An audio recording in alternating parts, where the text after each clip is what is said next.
আর কিছুক্ষণ পরই অভয়াকাণ্ডের শুনানি সুপ্রিম কোর্টে। শুনানি বলতে আপনারা জানেন চার্জশিট গঠন করে মামলাটি তো এখনও শুরুই হয়নি। সুপ্রিম কোর্ট সুও মোটো বা স্বতঃপ্রণোদিতভাবে সিবিআই যে তদন্ত করছে সেটি তদারকির দায়িত্ব নিয়েছে। মহামান্য প্রধান বিচারপতি ডিওয়াই চন্দ্রচূড়ের ডিভিশন বেঞ্চ দেখছে বিষয়টি। ইতিমধ্যে একটা এমন অবিশ্বাসের বাতাবরণ তৈরি হয়েছে যে জাতীয় তদন্তকারী সংস্থা সিবিআই থেকে সুপ্রিম কোর্ট কাউকে যেন ভরসা করতে পারছে না মানুষ। এমনকি বিচারের দাবিতে পথে নামায় যারা অগ্রণী সেই ডাক্তারদের অভিসন্ধি নিয়েও উঠছে নানা প্রশ্ন। এই প্রেক্ষিতে কিছু বলা। এখন সব টিভি চ্যানেল ও ইউটিউব চ্যানেল আপনাদের আপডেট দিচ্ছে। ইনফ্যাক্ট একটু পরেই তো সব আপডেটের খবর আপনারা পেয়ে যাবেন। সম্ভবত হিয়ারিংয়ে লাইভ স্ট্রিমিংও হবে এবারও। আমি বরং একটা রিক্যাপ দিই, তাতে আপনারা যা শুনতে চলেছেন তার প্রেক্ষিত বা কনটেক্সটটা পরিষ্কার হবে। খুব সংক্ষেপে 16টি পয়েন্ট আপনাদের সামনে তুলে ধরছি। দেখুন আপনাদের মাথাতেও এগুলো স্ট্রাইক করেছে কি না। যদিও কলেজ বিশ্ববিদ্যালয় বিশেষত মেডিকেল ও ইঞ্জিনিয়ারিং কলেজে র্যাগিং সুবিদিত, আমরা ছোটোবেলা থেকে শুনে আসছি কত রকম নিষ্ঠুরতা, কত রকম নোংরামি কথা। তবু হুমকি সংস্কৃতি বা থ্রেড কালচারের জন্ম 2021-এ এবং তার জনক সন্দীপ ঘোষ। তার আগে কোনো মেয়েকে কুপ্রস্তাবের সম্মুখীন হতে হয়নি, রাজি না হলে হুমকিও শুনতে হয়নি, বা ফাইনালি সাফার করতে তো হয়ইনি। ফিল্ম ইন্ডাস্ট্রি কাস্ট কাউচিং হতো না কেরিয়ারে 12টা বাজানো শাসানি দিয়ে। বর্ধমান বিশ্ববিদ্যালয়ে জনৈক প্রফেসর যে রিসার্চের টোপ দিয়ে অন্যথায় পরীক্ষায় ফেল করিয়ে দেওয়ার হুমকিতে দিনের পর দিন একাধিক ছাত্রীকে শারীরিক চাহিদা মেটাতে বাধ্য করেছিল, সেটাও হুমকি সংস্কৃতির অঙ্গ নয়। মেয়েটিকে ছিচিকার করেই আমরা দায়িত্ব সেরে ফেলেছি। রাস্তার প্রেমিকরা একটি মেয়েকে প্রেম বা শারীরিক সম্পর্কের প্রস্তাব দিয়ে সাড়া না পেলে কখনো শাসাতো না, তাতেও রাজি না হলে অ্যাসিড অ্যাটাক করেনি কেউ আগে। সবই শুরু হয়েছে সন্দীপ ঘোষ আরজি করের মেডিকেল কলেজের প্রিন্সিপাল হয়ে আসার পর। এখন বর্তমানে যখন আন্দোলন করছে তখন ধরে নিতে হবে আন্দোলনকারী জুনিয়র ডাক্তাররা কেউ কখনো র্যাগিং বা ইভটিজিং করেনি। লক্ষণীয়, যাদবপুরে স্বপ্নদ্বীপের সেক্সুয়াল অ্যাবিউজ ও হত্যাকাণ্ড যারা আড়াল করতে চেয়েছিল তাদের একাংশও সম্ভবত এখন রিফর্মড হয়ে উই ডিমান্ড জাস্টিস বলছে, অ্যালং উইথ আজাদিকার নারা সহ। 4 নম্বর, কর্তব্যরত অবস্থায় হাসপাতালের মধ্যে সহকর্মীকে খুন করা হলো, কিন্তু প্রতিবাদী ডাক্তাররা কেউ কিচ্ছু টের পাননি।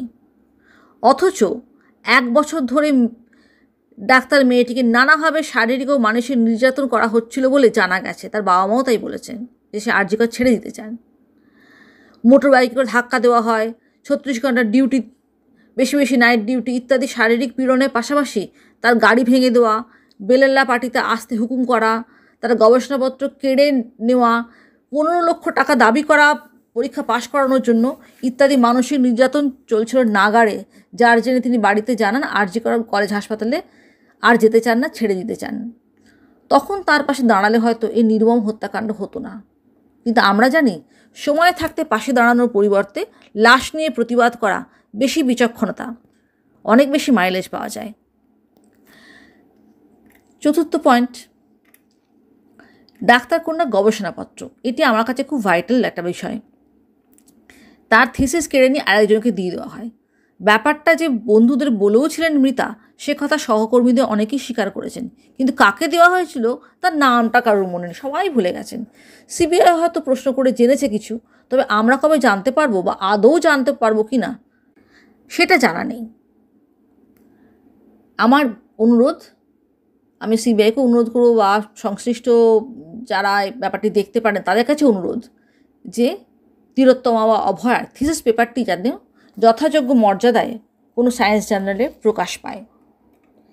5 নম্বর, প্রমাণ লোপাট, বিকৃতিকরণ ও পরিবর্তন এগুলো সিরিয়াস শাস্তিযোগ্য অপরাধ, কিন্তু আরজি কর কাণ্ডে সবকটাই সুচারুরূপে হয়েছে প্রমাণ পাওয়া সত্ত্বেও প্রমাণাভাবে প্রমাণ নষ্টকারীদের গ্রেফতার করা যাচ্ছে না। আই রিপিট, প্রমাণ লোপাট, বিকৃতিকরণ ও পরিবর্তন এগুলো শাস্তিযোগ্য সিরিয়াস অপরাধ, কিন্তু আরজি কর কাণ্ডে সবকটাই সুচারুরূপে করা হয়েছে প্রমাণ পাওয়া সত্ত্বেও প্রমাণাভাবে প্রমাণ নষ্টকারীদের গ্রেপ্তার করা যাচ্ছে না। আমরা দেখলাম যিনি হাতে কলমে কাজটা করেছেন শুধু তিনি গ্রেপ্তার হয়েছেন, কিন্তু যিনি মিডিয়ার সামনে এসে বিচার হওয়ার আগে, চার্জশিট গঠনের আগেই একজন সিভিক ভলান্টিয়ারের পরিচয়টি গোপন করে তাকে ক্রিমিনাল অফ হায়েস্ট অর্ডার বলে দাগিয়ে দিলেন, সরেজমিনে হাজির থেকে 9ই আগস্ট যা ঘটেছিল মৃতদেহ আবিষ্কৃত হওয়ার পর তার সবটুকু তদারকি করে ধর্ষণ খুনি ধরার প্রাথমিক কৃতিত্বও হাতিয়ে নিয়ে তড়িঘড়ি সব সমাধান ঘোষণা করতে চাইলেন, তার বিরুদ্ধে কোনো প্রমাণ সিবিআই পায়নি। এই প্রসঙ্গে পরবর্তী পয়েন্ট, কলকাতা পুলিশের সর্বোচ্চ কর্তা ঘটনাস্থলে উপস্থিত থেকে যাবতীয় কাজ সম্পাদন করে মিডিয়ার সামনে বক্তব্য রাখা সত্ত্বেও তাকে জেরা না করে তার আজ্ঞাবাহী টালা থানার ওসিকে গ্রেফতার করা হয়েছে, এসআইকে জিজ্ঞাসাবাদ চলছে, সম্ভবত গ্রেফতারও করা হবে বা হয়ে থাকতে পারে এর মধ্যে। এখন আইএস আইপিএস ক্যাডারে চাকরিতে ঢুকলে নাকি কিছু ইমিউনিটি এনজয় করা যায়। শরীরে ইমিউনিটি থাকলে যেমন রোগ জীবাণু সহজে কাবু করতে পারে না, তেমনি প্রশাসনিক ও আইনি ইমিউনিটি থাকলে তার বিরুদ্ধে চট করে আইনি ব্যবস্থা নেওয়া যায় না। জানি না কারা এই সমস্ত ভ্যাকসিন তৈরি করে। স্বয়ং পুলিশ মন্ত্রী মিডিয়ার সামনে নিজের সক্রিয়তাকে দেহ সৎকারের ব্যবস্থা করেছেন, একথা সগর্বে জানানোর পরেও প্রমাণ নষ্টকারী রূপে সিবিআই আধিকারিকরা তাকে শনাক্ত করতে অক্ষম। স্বাভাবিক, পুলিশ কমিশনারের যখন এত ইমিউনিটি, তখন পুলিশ মন্ত্রী যিনি স্বয়ং মুখ্যমন্ত্রীও, তার কত ইমিউনিটি থাকতে পারে বোঝাই যায়। কারা বানায় এইসব ভ্যাকসিন জানি না, তবে এর প্রয়োগ বেশ গোলমেলে। অরবিন্দ কেজরিওয়ালের জেলে যাওয়া দিয়ে এটার ব্যাখ্যা পাওয়া যাবে না। 8 নম্বর সবচেয়ে ইম্পর্ট্যান্ট, যেটা আর কেউ বলেনি এখনো পর্যন্ত।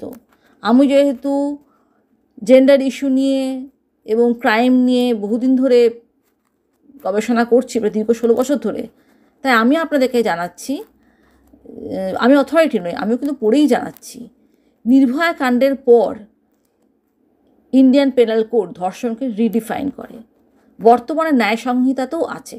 তাতে proper or as per norms penetration, মানে যেটা বলছি বুঝতেই পারছেন, সেটা ছাড়াও আরও একাধিক নোংরামো, যেগুলো বর্ণনা আমি দেবো না, ও যৌনাঙ্গে আঘাতকেও ধর্ষণের আওতায় ফেলা হয়েছে। কিন্তু ভিকটিমের যৌনাঙ্গে আঘাত ও রক্তাক্ত ক্ষতচিহ্নের প্রমাণ পাওয়া সত্ত্বেও তদন্তকারী সংস্থা ধর্ষণ হয়েছিল কিনা বুঝতে পারছে না। ধরে নিচ্ছে প্রাইভেট পার্টে মাথার ক্লাচ ক্লিপ নেওয়ার কথা ময়নাতদন্ত রিপোর্টে নেই, মানে ওই আর কি এভিডেন্স, ওটাই কি বলে, অল্টার করা। কিন্তু যৌনাঙ্গ, মুখবিবর সহ শরীরে একাধিক রক্তাক্ত ক্ষতের কথা কিন্তু আছে একাধিক স্থানে। তারপরেও যথাস্থানে মানে কার পদার্থ পাওয়া গেছে তাই নিয়ে মিডিয়া গরম গরম গবেষণা করে চলেছে। একটি মেয়েকে আঁচড়ে কামড়ে খুঁচিয়ে হাড়গোড় ভেঙে দুমড়ে মুচড়ে দেওয়ার পরেও ধর্ষণ হয়েছে কিনা তা নিয়ে কেউ নিশ্চিত হতে পারছে না। ময়না তদন্তকারী এক ডাক্তার নাকি নিজের মোবাইলে কিছু ছবি তুলে রেখেছিলেন, যেটা সিবিআই হাতে পেয়েছে। সেই ছবি পাওয়ার পর তারা এর নির্যাতন বা যৌন নির্যাতন বা ধর্ষণের প্রমাণ পাবে কি না এখন দেখা যাক। সেই দিকেই মানে এগোচ্ছে ইনভেস্টিগেশন। কিন্তু ওর ইনজুরি দেখে প্রথমেই তো তাকে ধর্ষণের আওতায় সেই ডেফিনেশন অনুযায়ী ফেলা যেতে পারত, সেখানে অনিশ্চিত হওয়ার কোনো কারণ ছিল না। 9 নম্বর, একটা রেল দুর্ঘটনা ঘটে রেলমন্ত্রী পদত্যাগের দাবি ওঠে, কিন্তু পশ্চিমবঙ্গে স্বাস্থ্য ও পুলিশ প্রশাসনের সর্বৈব ব্যর্থতার জন্য পশ্চিমবঙ্গের স্বাস্থ্য ও পুলিশ মন্ত্রী পদত্যাগ দাবি করা যায় না, বরং তার সঙ্গে আলোচনায় বসতে হয়। যদি বলি ব্যর্থতা, তাহলে একটু নরম করে বলা হয়, এটা হচ্ছে দূরভিসন্ধি, এটা খুব প্রকট হয়ে উঠেছে। কিন্তু সেটা টের পাওয়া সত্ত্বেও সংশ্লিষ্ট ব্যক্তির সঙ্গেই আলোচনায় বসতে হয়। 2011 পর মানে 12-13 ইস্তক একের পর এক ভয়াবহ ধর্ষণ খুনের ঘটনাকে শরীরথালী রোগ হবে কিংবা প্রতিবাদী মানে রাজনৈতিক বিরোধী ইত্যাদি মন্তব্য করা এবং অপরাধ ও অপরাধীদের আড়াল করতে অতি সক্রিয় ব্যক্তির সদিচ্ছার ওপর ভরসা রেখেই we want justice, we demand justice বলে রাস্তা, মঞ্চ ও মিডিয়া কাঁপাতে হবে, যেটা ইনফ্যাক্ট বিপ্লবীরা করছেন। আমরা তাদের তাল দিচ্ছি এবং আমি মনে করি এই স্লোগানগুলো ওঠাই উচিত এবং আমাদের শেষ দেখে ছাড়া উচিত। তবে আন্দোলনের নেতৃত্বদানকারীরা, সেই জুনিয়র ডাক্তাররা কি চাইছেন সেটা একটু বুঝে নেওয়া দরকার। বিপ্লবীরা মনে করেন জুনিয়র ডাক্তার ফ্রন্ট ও বিভিন্ন কমিটি গঠিত হলেই জাস্টিস পাওয়া যাবে। রোগী কল্যাণ সমিতির সিভিক ভলান্টিয়ার সঞ্জয় রায় তিলোত্তমা হত্যায় প্রথম অভিযুক্ত হলেও, মানে প্রাথমিকভাবে তাকে একমাত্র অভিযুক্ত বা অপরাধী মনে করা হয়েছিল, তা সত্ত্বেও সেই সময়ে গঠিত বা সেই সময় হওয়া মিটিং অনুযায়ী যে 7 দফা দাবি তারা রেখেছিলেন তাতে রোগী কল্যাণ সমিতি গঠন করার কথাটাও ছিল বা আছে। সেই সব কমিটিতে থ্রেড কালচার অভিযুক্ত রাজনৈতিক দলটির নেতাকর্মীরা থাকলে অসুবিধা নেই। এমনকি চেস্ট মেডিসিন বিভাগের যে রুমটি ভাঙা হয়েছে সেটি ভাঙার সম্মতিপত্রের যে 2 জন জুনিয়র ডাক্তারের স্বাক্ষর আছে তারা ও তাদের সাঙ্গপাঙ্গরাও আন্দোলনের স্রোতে ডুব সাঁতার দিলে আপত্তি নেই। চরম নৈরাজ্যে থাকা সত্ত্বেও রাষ্ট্রপতি শাসন রাজ্যে দাবি করছেন না প্রতিবাদের সংগঠকরা, কারণ তাতে একটি রাজনৈতিক দল ক্ষমতা আসার আশঙ্কা রয়েছে। বরং যারা এই দাবি তুলছেন তারা নাকি আন্দোলনকে ব্যর্থ করে দিতে চাইছে। তার চাইতে কাশ্মীরি বিচ্ছিন্নতাবাদী সন্ত্রাসীদের আজাদির নাড়া অনেক বেশি মানানসই মনে হয়েছে তাদের। এখন কি থেকে আজাদি চাইছেন বিপ্লবীরা সেটা তো পরিষ্কার নয়। অপরাধ থেকে, পিতৃতন্ত্র থেকে মুক্তি চাইছেন, নাকি ভারত সরকার থেকে আজাদি চাইছেন?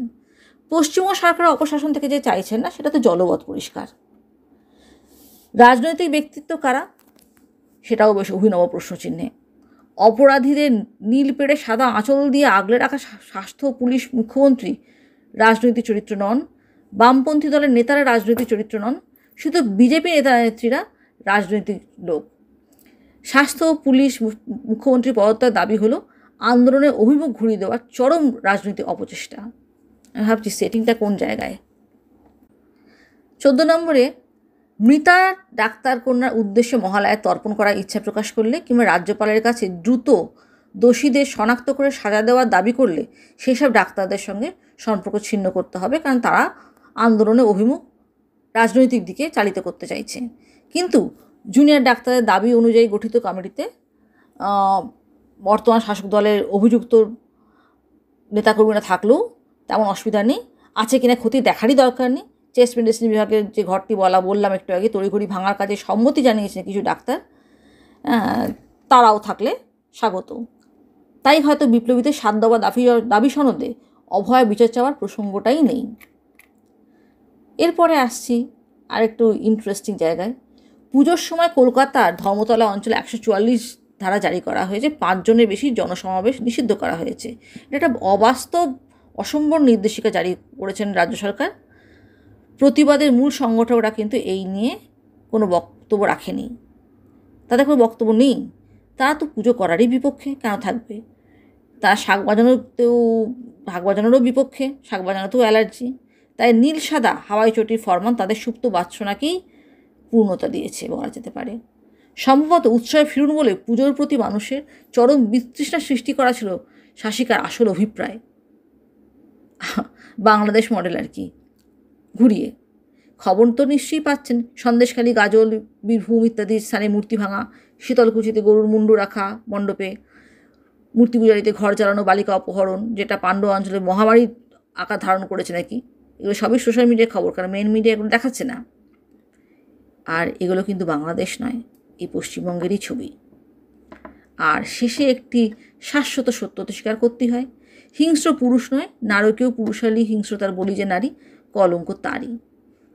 এমন সোশ্যাল স্টিগমা যে তার নামটা চিরতরে হারিয়ে যায়, যেখানে অপরাধীকে প্রকাশ্যে আড়াল করার প্রশাসনিক প্রধানের নাম বারবার মাননীয় রূপে উল্লেখ করতে হচ্ছে।